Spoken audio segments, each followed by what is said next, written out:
اس کی آنکھوں پہ کچھ نمی ڈالی گئی تھی۔ گیلے پن کا احساس تھا یا کچھ اور۔ اس نے ایک دم ہڑبڑا کر آنکھیں کھولیں۔ اٹھ جاؤ، بہت سو لیا۔ وہ گلاس سائڈ ٹیبل پر رکھ کر سامنے کرسی پہ جا بیٹھا تھا۔ چند لمحے تو وہ خالی خالی نگاہوں سے اسے دیکھتی رہی، اور جب آہستہ آہستہ ذہن بیدار ہوا تو جیسے چونک کر سیدھی ہوئی۔ وہ بڑا سا پرتعیش بیڈ روم تھا، قیمتی صوفے، قالین اور بھاری خوبصورت پردے۔ وہ ایک بیڈ پہ لیٹی تھی اور اس کے اوپر بیڈ کور ڈالا ہوا تھا۔ سامنے کرسی پہ وہ اکھڑے اکھڑے تیور کے ساتھ ٹانگ پہ ٹانگ رکھے بیٹھا اسے دیکھ رہا تھا۔ اسے یاد آیا وہ اسے کسی کمرے میں بند کرنے کی بات کر رہے تھے جب وہ شاید بے ہوش ہو گئی تھی۔ اب وہ کدھر تھی اور اسے کتنی دیر بیت چکی تھی؟ گھر میں سب پریشان ہو رہے ہوں گے۔ وہ گھبرا کر قدرے سیدھی ہو بیٹھی۔ وہ ابھی تک اسی سیاہ جھلملاتی ساڑی میں ملبوس تھی اور بیوٹیشن کی لگائی گئی ساری پنیں ویسے ہی کس کے لگی تھیں۔ میں کدھر ہوں؟ کیا وقت ہوا ہے؟ صبح ہو گئی؟ وہ پریشان سی ادھر ادھر دیکھنے لگی تو سامنے وال کلاک پہ نگاہ پڑی۔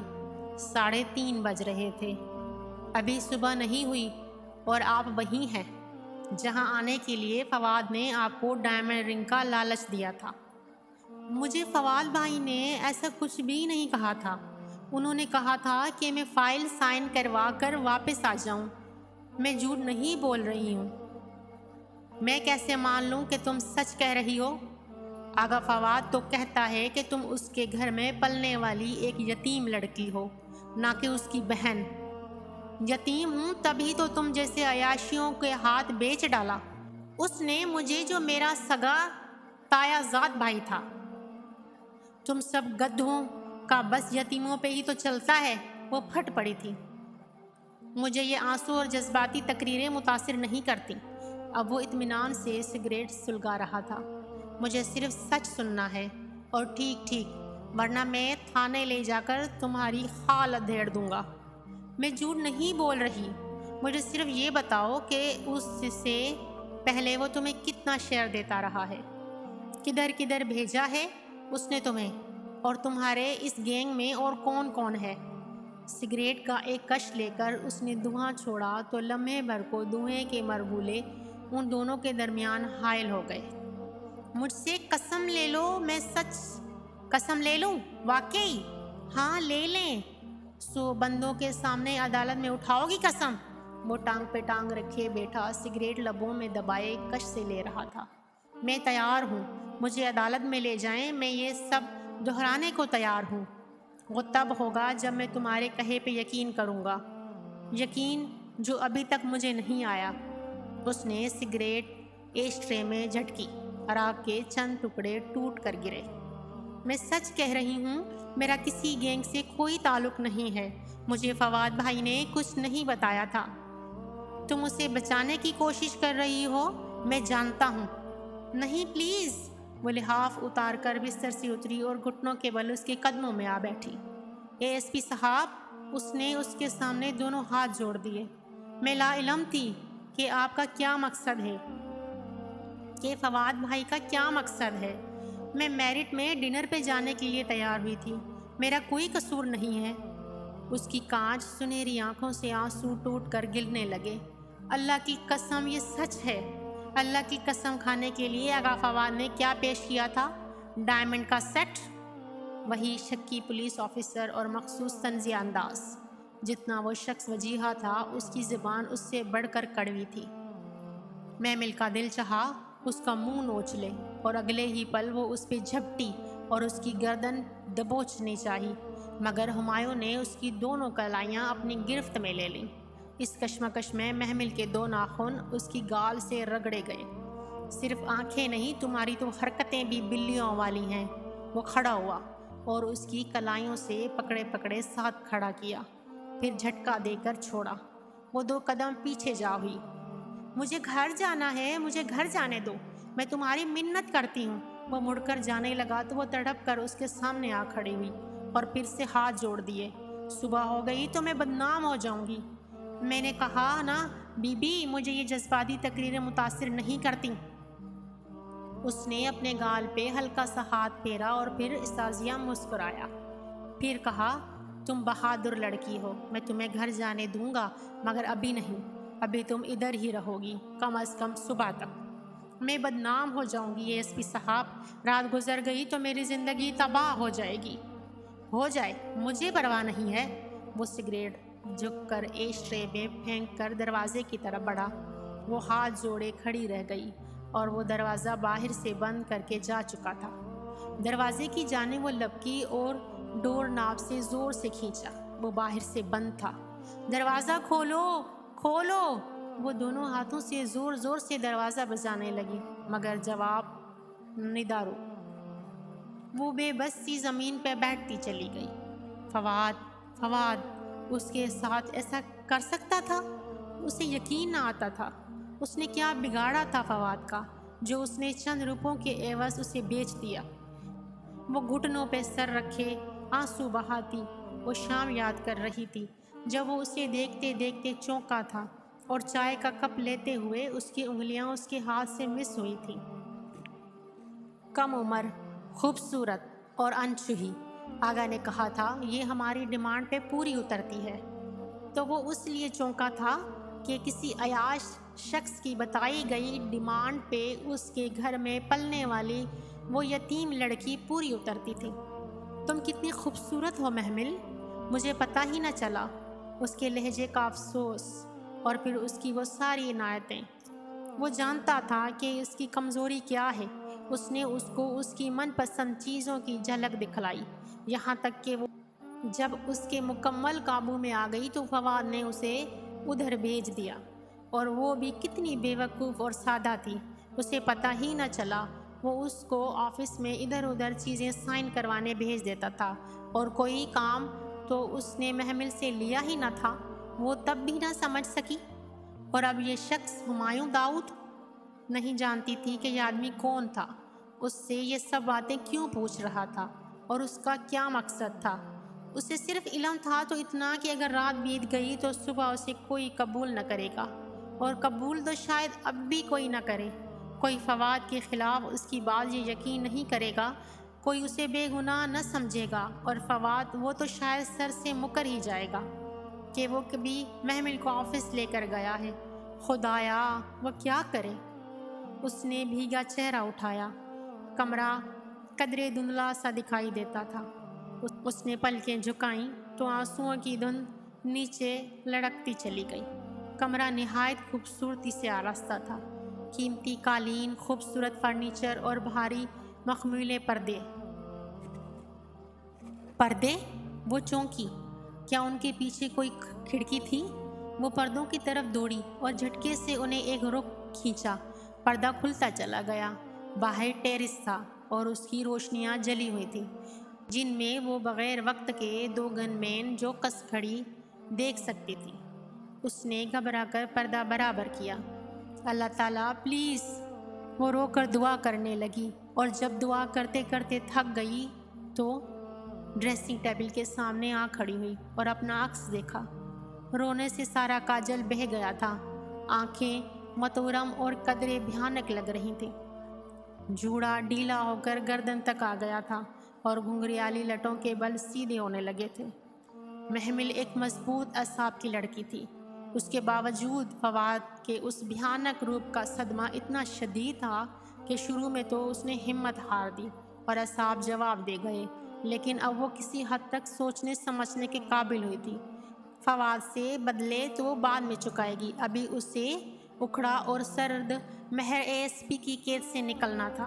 اس نے ادھر ادھر دیکھا، کچھ خاص نظر نہ آیا، تو پھر وارڈروب کھولا۔ اندر مردانہ کپڑے ٹنگے ہوئے تھے۔ اس نے کچھ ہینگرز الٹ پلٹ کیے اور سوچ کر ایک کرتا شلوار نکالا، براؤن کرتا اور سفید شلوار۔ سب سے پہلے اس نے ساڑی کے بوجھ سے نجات حاصل کی، پھر اس کرتے شلوار کو پہن کر بال سیدھے کر کے بینڈ میں باندھے اور باتھ روم میں جا کر منہ اچھی طرح دھویا۔ باہر نکلنے کے لیے کسی روزن کو تلاش تھی۔ اس کی نگاہوں کو باتھ روم کی کوئی کھڑکی دروازہ نظر نہ آیا، تو مایوسی سے پلٹنے ہی لگی تھی کہ ایک دم چونکی۔ ایک دیوار میں شیلف تھا، اس میں شیمپو اور شیو کا سامان رکھا تھا۔ شیلف کا اندر سے رنگ باقی دیواروں سے زیادہ چکنا سفید تھا۔ بھلا کیوں؟ وہ قریب آئی، سارا سامان نیچے اتارا اور پھر بغور اندر دیکھتے ہاتھ پھیرا تو احساس ہوا کہ اس خانے کے پیچھے دیوار نہیں بلکہ کارڈ بورڈ کے سفید پھٹے تھے جو میخوں سے جڑے تھے۔ میخیں کچی اور تازہ لگ رہی تھیں۔ آگے کا کام بہت آسان تھا۔ اس نے سارے نل کھول دیے تاکہ آواز باہر نہ جائے اور تھوڑی سی محنت کے بعد پھٹے کھینچ کر اتار لیے۔ وہ جلدی میں لگ رہے تھے سو اسے زیادہ زور نہیں لگانا پڑا تھا۔ ان کے پیچھے کھڑکی تھی، اچھی خاصی چوڑی تھی، وہ اس میں سے بآسانی گزر سکتی تھی۔ بہت مطمئن سی ہو کر محمل نے کھڑکی کھولی اور جب باہر جھانکا تو ایک لمحے کو تو سر چکرایا۔ کھڑکی سے 2 فٹ کے فاصلے پہ دیوار تھی۔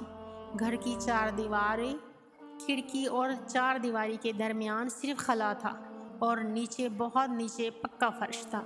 وہ اس گھر کی غالباً 3ری منزل پہ موجود تھی، شاید اس لیے انہوں نے کچے پکے پھٹے لگا دیے تھے۔ اندازہ ہوگا کہ وہ یہاں سے نہیں نکل سکتی۔ اس کا دل ڈوب کر ابھرا۔ یہ آخری راستہ بھی بند ہوتا نظر آ رہا تھا۔ وہ مایوسی سے نل بند کر کے کھڑکی بند کرنے ہی لگی تھی کہ سناٹے میں ہلکی سی آواز سنائی دی تھی۔ آپ صحن میں کیا کر رہی ہیں؟ باجی، وہ میڈم مصباح نے کہا تھا کہ ارلی مارننگ منہ پہ گلاس رکھ کر پریکٹس کرو تو آواز اچھی نکلتی ہے۔ وہی کر رہی ہوں۔ ٹھیک ہے، آپ امانتیں پوری کر کے آ جائیں تو گھر کے دروازے کو کنڈی ضرور لگائیے گا۔ 2 لڑکیوں کی باتیں کرنے کی آوازیں بہت قریب نہیں تو بہت دور بھی نہیں تھیں۔ وہ چونکی اور پھر باتھ روم کی لائٹ بند کی۔ باہر کا منظر قدرے واضح ہوا۔ کھڑکی سے دیوار کا فاصلہ 2 فٹ کا تھا، مگر وہ دیوار کی منڈیر تھی اور وہ آوازیں کہیں نیچے سے نہیں برابر سے آ رہی تھیں، بالکل برابر سے، یعنی اس باتھ روم کے برابر سامنے کا صحن تھا۔ اگر وہ یہ دیوار پھاند جائے تو؟ اس اچھوتے خیال نے ذہن میں سر اٹھایا تو اس نے جوتے اتارے اور نیچے جھانکا۔ اگر گر گئی تو نہیں بچے گی، مگر موت اس ذلت سے تو بہتر ہوگی جو صبح یا اس سے بھی بدیر گھر پہنچے پہ اسے اٹھانی پڑے گی۔ اس نے دونوں ہاتھ چوکھٹ پہ رکھے ہی تھے کہ کمرے کا دروازہ کسی نے زور زور سے کھٹکایا۔ دروازے کی وہ اندر سے کنڈی لگا چکی تھی سو وہ کھول نہ پا رہے تھے۔ یقیناً کسی نے پھٹے اکھاڑنے کی آواز سن لی تھی۔ وہ لمحے بھر کو بھی نہ گھبرائی اور ہاتھ بڑھا کر دیوار کو ٹھٹولا۔ وہ قریب ہی تھی۔ اللہم، او نو! برابر والے صحن میں وہ کھنگاری تھی۔ اگلے اور لمحے اس کی مگر ہلکی آواز اندھیری فضا میں گونجنے لگی تھی۔ اللہم اجعلنی قلبی نوراً، اے اللہ میرے دل میں نور ڈال دے۔ محمل نے دیوار پہ دونوں ہاتھ رکھے اور نیچے دیکھے بغیر پاؤں بھی اوپر رکھ دیا۔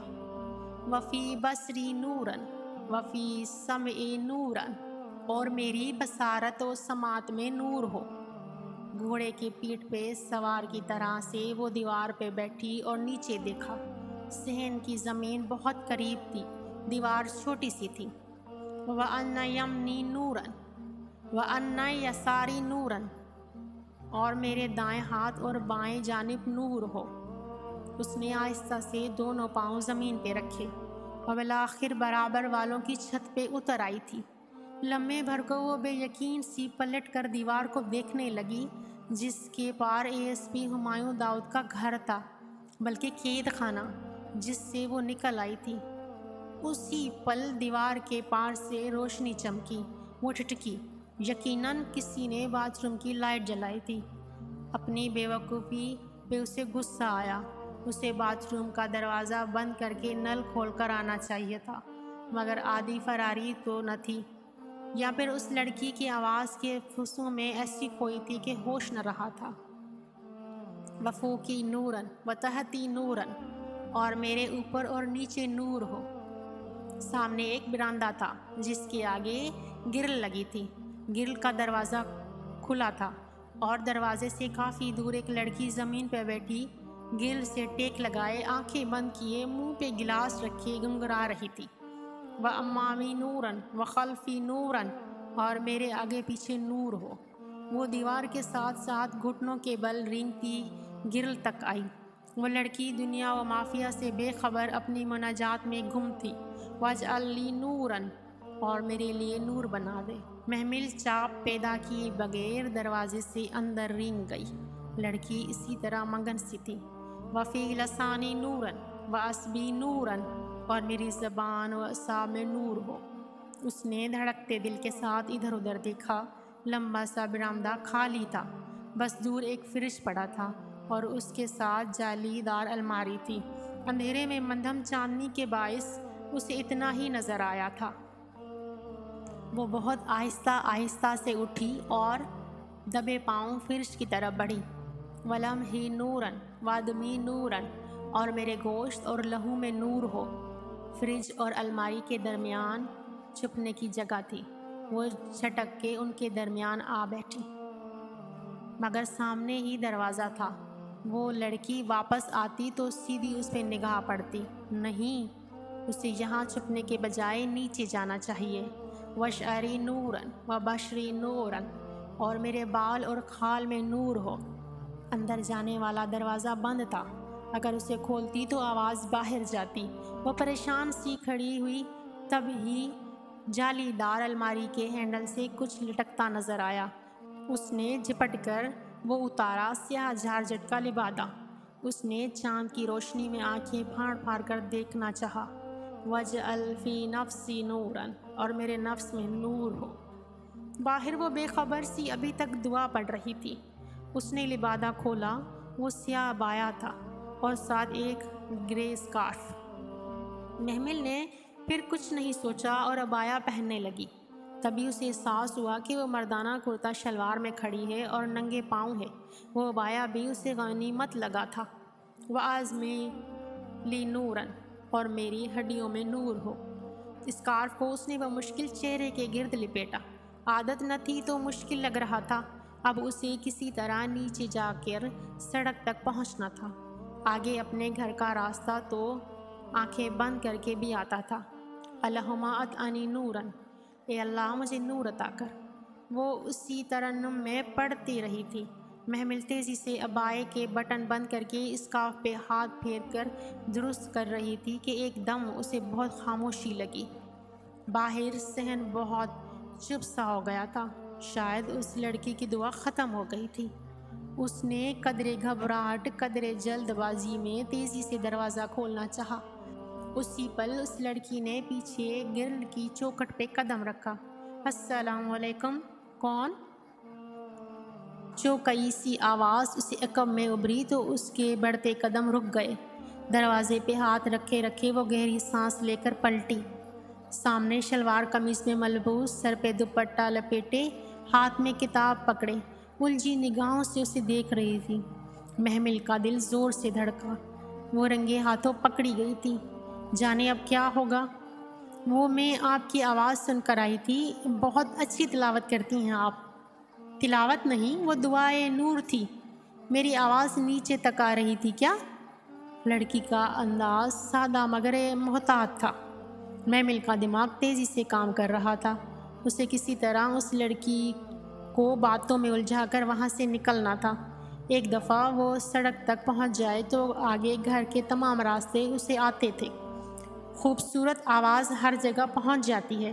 میں تلاوت سمجھ کر آئی تھی، معلوم نہ تھا کہ آپ دعا مانگ رہی ہیں۔ دعا مانگ نہیں، یاد کر رہی تھی۔ آپ نے بتایا نہیں آپ کا نام؟ شائستگی سے کہتی وہ لڑکی دو قدم آگے آئی تو گرل سے چھن کر آتی چاندنی میں اس کا چہرہ واضح ہوا۔ چکنی سفید رنگت، بے حد گلابی ہونٹ اور بادامی آنکھیں جن کی رنگت سنہرے پکراج کی سی تھی۔ گولڈن کرسٹل پہ پہلا لفظ محمل کے ذہن میں آیا تھا اور اسے دیکھتے ہی وہ لمحے بھر کو چونکی تھی۔ بہت شدت سے محمل کو احساس ہوا تھا کہ اس نے اس لڑکی کو پہلے کہیں دیکھ رکھا ہے، کہیں بہت قریب، ابھی کچھ وقت پہلے۔ اس کے نقش نہیں، یہ وہ بھوری سنہری آنکھیں تھیں جو شناسا تھیں۔ میں محمل ہوں، جانے کیسی لبوں سے پھسل پڑا۔ مجھے دراصل راستے نہیں معلوم تو بھٹک جاتی ہوں۔ اوہ، آپ ہاسٹل میں نئی آئی ہیں، نیو کمر ہیں؟ اور اسے امید کا ایک سرا نظر آ گیا۔ وہ شاید کوئی گرلز ہاسٹل تھا۔ جی، میں شام میں ہی آئی ہوں، نیو کمر۔ اوپر آ تو گئی ہوں مگر نیچے جانے کا راستہ نہیں مل رہا۔ نیچے؟ آپ کے رومز تو 3rd فلور پہ ہی ہے نا، پھر نیچے؟ اوہ، آپ تہجد پڑھنے کے لیے اٹھی ہوں گی یقیناً، وہ خود سے ہی کہہ کر مطمئن ہو گئی۔ میں بھی تہجد کے لیے نیچے پریئر ہال میں جا رہی ہوں، آپ میرے ساتھ آ جائیے۔ اس لڑکی نے آگے بڑھ کر دروازہ کھولا، پھر گردن موڑ کر اسے دیکھا۔ میں فرشتے ہوں، آ جائیں۔ وہ دروازہ دھکیل کر آگے بڑھ گئی تو محمل بھی متذبذب سی پیچھے ہو لی۔ سامنے سنگ مرمر کی طویل راہداری تھی، دائیں طرف اونچی کھڑکیاں تھیں جن سے چھن کر آتی چاندنی سے راہداری کا سفید مرمریں فرش چمک اٹھا تھا۔ فرشتے راہداری میں آگے تیز تیز چلتی جا رہی تھی۔ وہ ننگے پاؤں اس کے تعاقب میں چلنے لگی۔ مردانہ کھلے پائنچے اس کے پاؤں میں آ رہے تھے مگر اوپر عبائے نے ڈھانپ رکھا تھا۔ راہداری کے اختتام پہ سیڑھیاں تھیں، سفید چمکتے سنگ مرمر کی سیڑھیاں جو گولائی میں نیچے جاتی تھیں۔ اس نے ننگے پاؤں زینے پہ رکھے۔ رات کے اس پہر زینوں کا سنگ مرمر بہت سرد تھا، یخ ٹھنڈا۔ وہ محسوس کیے بغیر تیز تیز سیڑھیاں اترنے لگی۔ 3 منزلوں کے زینے ختم ہوئے تو سامنے ایک کشادہ برآمدہ تھا۔ برآمدے کے آگے بڑے بڑے سفید ستون تھے اور سامنے لان نظر آتا تھا۔ ہلکی چاندنی میں برآمدہ نیم تاریک سا لگ رہا تھا۔ ایک کونے میں چوڑی، بے حد چوڑی سیڑھیاں نیچے جاتی دکھائی دے رہی تھیں۔ فرشتے ان سیڑھیوں کی طرف بڑھی تو لمحے بھر کو تو اسے خوف آیا۔ وہ بے حد چوڑی سیڑھیاں خاصی نیچے تک جا رہی تھیں۔ مدھم چاندنی میں چند زینے ہی دکھتے تھے، آگے سب تاریکی میں گم تھا۔ جانے کیا تھا نیچے؟ فرشتے کے پیچھے وہ سہج سہج نیم تاریک زینے اترنے لگی۔ بہت نیچے جا کر فرش قدموں تلے آیا تو محسوس ہوا کہ نیچے نرم سا قالین تھا جس میں اس کے پاؤں دھس گئے تھے۔ وہ ایک بہت طویل و عریض کمرے میں کھڑی تھی۔ وہ کدھر شروع کدھر ختم ہوتا تھا، کچھ پتہ نہ چلتا تھا۔ وہ ادھر ادھر گردن گھماتی اندھیرے میں آنکھیں پھاڑ پھاڑ کر دیکھنے کی کوشش کرنے لگی۔ فرشتے نے دیوار پہ ہاتھ مارا، بٹن دبانے کی آواز آئی اور اگلے ہی لمحے جیسے پورا آسمان روشن ہو گیا۔ محمل نے گھبرا کر ادھر ادھر دیکھا۔ وہ ایک بہت بڑا سا ہال تھا۔ چھت گرفانوس اور اسپاٹ لائٹس جگمگا اٹھی تھیں۔ ہال 6 اونچے ستونوں پہ کھڑا تھا، بے حد سفید ستون، سفید دیواریں، روشنیوں سے جگمگاتی اونچی چھت اور دیواروں میں اونچی گلاس و ونڈوز۔ وضو کی جگہ وہ سامنے ہے۔ فرشتے نے اپنے دوپٹے کو پن لگاتے ہوئے ایک طرف اشارہ کیا تو وہ جیسے چونکی، پھر سر ہلا کر اس طرف بڑھ گئی۔ وضو کی جگہ نیم تاریک تھی، سنگ مرمر کی چوکیاں اور سامنے ٹونٹیاں، ایک ایک ٹائل چمک رہا تھا۔ وہ ہر شے کو ستائش سے دیکھتی ایک چوکی پہ بیٹھی اور جھک کر ٹونٹی کھولی۔ فواد اور وہ ASP محمل ابراہیم کو سب فراموش ہو چکا تھا۔ سنو! کھلے دروازے سے فرشتے نے جھانکا۔ بسم اللہ پڑھ کر وضو کرنا۔ محمل نے یوں ہی سر ہلا دیا اور پھر اپنے گیلے ہاتھوں کو دیکھا جن پہ ٹونٹی سے پانی نکل کر پھسل رہا تھا۔ وہ سر جھٹک کر وضو کرنے لگی۔ فرشتے جیسے اس کے انتظار میں کھڑی تھی۔ محمل اس کے برابر نماز کے لیے کھڑی ہو گئی۔ شاید تہجد پڑھنی تھی۔ اس نے ہاتھ اٹھائے تو رات بھر کے تمام مناظر ذہن میں تازہ ہو گئے۔ درد کی ایک تیز لہر سینے میں اٹھی تھی۔ دھوکہ دہی، اعتماد کا خون، فراڈ، بے وقوف بنائے جانے کا احساس۔ کیا کچھ فواد نے نہیں کیا تھا اس کے ساتھ؟ وہ کس کس کا ماتم کرتی؟ سلام پھیر کے دعا کے لیے ہاتھ اٹھائے تو ساری عمر کی محرومیاں اور نارسائیاں سامنے آنے لگیں۔ میں کیا مانگوں؟ مانگنے کی ایک طویل فرصت ہے۔ میرے سامنے مجھے کبھی وہ نہ ملا جس کے میں نے تمنا کی تھی، جو ایک اچھی زندگی گزارنے کے لیے انسان کے پاس ہونا چاہیے۔ مجھے کبھی بھی وہ نہ ملا جو لوگ جمع کرتے ہیں۔ کیوں میرے پاس وہ سب نہیں ہے جو لوگ جمع کرتے ہیں؟ اور جب دل نے کوئی جواب نہ دیا تو اس نے چہرے پہ ہاتھ پھیر کر آنسو خشک کیے اور سر اٹھایا۔ سامنے ہال کے سرے پہ ایک بڑا سا اسٹیج بنا تھا۔ درمیان میں میز اور کرسی رکھی تھی۔ ایک طرف فاصلے پہ ڈائس بھی رکھا تھا، شاید وہاں درس و تدریس کا کام بھی ہوتا تھا۔ کرسی کے پیچھے دیوار پہ ایک بے حد خوبصورت خطاطی سے مزین فریم آفیزاں تھا۔ اس پہ وہ سرسری سی نگاہ ڈالتی یکدم ٹھٹک کر رکی۔ خوبصورت عربی عبارت کے نیچے اردو میں خوش خط لکھا تھا، بس لوگوں کو چاہیے کہ اس پہ خوشی منائیں۔ قرآن ان سب چیزوں سے بہتر ہے جنہیں لوگ جمع کر رہے ہیں۔ سورہ یونس۔ وہ یخلقت چونکی۔ کیا دیکھ رہی ہو محمل؟ فرشتے بغور اسے دیکھ رہی تھی۔ یہی کہ میں نے ابھی بھی ایسا ہی کچھ سوچا تھا جو ادھر لکھا ہے۔ کتنا عجیب اتفاق ہے نا؟ اتفاق کی کیا بات ہے؟ یہ فریم اسی لیے تو ادھر لگا تھا کیونکہ تم نے آج صبح یہاں یہی بات سوچنی تھی، مگر فریم لگانے والے کو تو علم نہیں تھا کہ میں یہی سوچوں گی، لیکن اس آیت کے اتارنے والے کو تو تھا نا۔ وہ چونک کر اسے دیکھنے لگی۔ کیا مطلب؟ جس نے قرآن اتارا ہے وہ جانتا ہے کہ تم نے کب کیا سوچنا ہے، اور یہ تمہاری سوچ کا جواب ہے۔ نہیں، اس نے شانے اچکائے، میری سوچ کا اس سے کوئی تعلق نہیں۔ میں تو بہت کچھ سوچتی رہتی ہوں۔ مثلاً کیا؟ وہ دونوں دوزانوں ہو کر بیٹھی تھی اور فرشتے بہت نرمی سے اسے دیکھ رہی تھی۔ یہی کہ اچانک کسی بے قصور انسان پہ خواہ خواہ مصیبت کیوں آ جاتی ہے؟ وہ اس کے اپنے ہاتھوں کی کمائی ہوتی ہے۔ ہم قطعاً بے قصور نہیں ہوتے محمل۔ غلط، بالکل غلط، میں نہیں مانتی۔ وہ جیسے بھڑک اٹھی۔ ایک لڑکی کو اس کا سگا تایازاد پرپوز کرنے کے بہانے ڈنر کا جھانسا دے کر اسے خوب بننے سنورنے کا کہہ کر اپنے کسی عیاش دوست کے گھر لے جا کر ایک رات کے لیے بیچ آئے، یہ خواہ خواہ کی مصیبت، خواہ خواہ کا ظلم نہیں ہے کیا؟ نہیں، محمل نے بے یقینی سے پلکیں جھپکائیں۔ ہاں، قطعاً نہیں۔ اسی صورتحال سے بچنے کو تو اللہ تعالیٰ نے اسے بہت پہلے ہی سب بتا دیا تھا۔ یقیناً اس لڑکی کو یہ تو علم ہوگا کہ اسے ایک نامحرم کے لیے تیار نہیں ہونا چاہیے، اس کے ساتھ ڈنر پہ نہیں جانا چاہیے۔ کزن بھی تو نامحرم ہے، اور اسے یہ بھی پتہ ہوگا کہ اسے اپنا جسم اور چہرہ اس طرح ڈھکنا چاہیے کہ کسی نامحرم بالفرض اس کے کزن کو کبھی علم ہی نہ ہو سکے کہ وہ اتنی خوبصورت ہے کہ وہ اسے بیچنے کا سوچے۔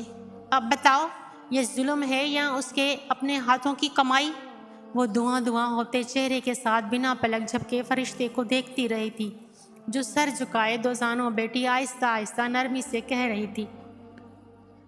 اور یقیناً اپنے کزن کے دھوکے میں آنے سے قبل کسی نے اللہ کے حکم سے اسے خبردار ضرور کیا ہوگا، اس کے ضمیر نے یا شاید کسی انسان نے۔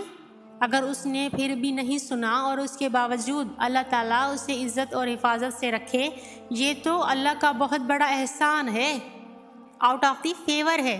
ہم اتنے بے قصور ہوتے نہیں ہیں محمل جتنا ہم خود کو سمجھتے ہیں۔ وہ کہے جا رہی تھی اور اس کے ذہن میں دھماکے ہو رہے تھے۔ چچاؤں کا قطعیت سے فواد کو محمل کے آفس میں کام کرنے سے منع کرنا، حسن کے الفاظ اور وہ تنبیہ جو سدرا کی منگنی والے روز اس نے کی تھی۔ اس نے اپنی دائیں کلائی دیکھی، اس پہ ادمندمل ہوئے زخم کے نشان تھے۔ ہاں، حسن نے اسے خبردار کیا تھا، میں واقعی مجھے اپنی نادانیوں پہ کسی کو گواہ نہیں بناتے محمل۔ چلو، فجر کی اذان ہو رہی ہے، نماز پڑھتے ہیں۔ یہ سادگی سے کہتی پیر سے کھڑی ہو گئی تھی۔ مگر محمل اپنی جگہ سے ہل نہ پائی۔ آگہی کا آئینہ بہت بھیانک تصویر پیش کر رہا تھا۔ اسے ایک ایک کر کے تمام باتیں پھر سے یاد آنے لگیں۔ فرشتے ٹھیک کہہ رہی تھی، سب سے زیادہ قصور تو خود اسی کا تھا۔ وہ آخر فواد کی گاڑی میں بیٹھی ہی کیوں تھی؟ اس نے دل اور مصحف میں سے دل کا انتخاب کیوں کیا تھا؟